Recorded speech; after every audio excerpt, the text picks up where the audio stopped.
পুত্রবধূ হিসেবে একটি মেয়ের কেমন হওয়া উচিত? শ্বশুর শাশুড়িকে নিজের মা বাবা মনে করুন, দোষ গুণ সহ তাদেরকে নিজের বাবা মায়ের মতো আপন করে নিন। শাশুড়ির সাথে মতের অমিল হলেও কুশলী হন, দ্বিমত প্রকাশ থেকে বিরত থাকুন। সম্পর্কের মাঝে দেওয়াল তুলবেন না, তাহলে ধীরে ধীরে দূরত্ব কমতে থাকবে। একসময় আপনিই হবেন তার কাছের একজন মানুষ। শাশুড়ির সাথে কথায় ও আচরণে বিনয়ী ও সহমর্মী হন, যেন তিনি ভাবতে পারেন আপনি তার মেয়ে। একইভাবে আপনার আচরণে প্রকাশ করুন আপনি তার প্রতিপক্ষ নন।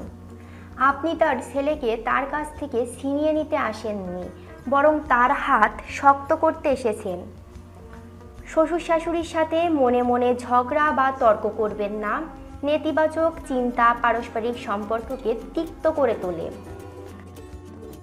বাস্তব কারণে দূরে থাকলেও নিয়মিত শ্বশুর শাশুড়ির খোঁজখবর নিন, তাদের প্রয়োজনের দিকে খেয়াল রাখুন।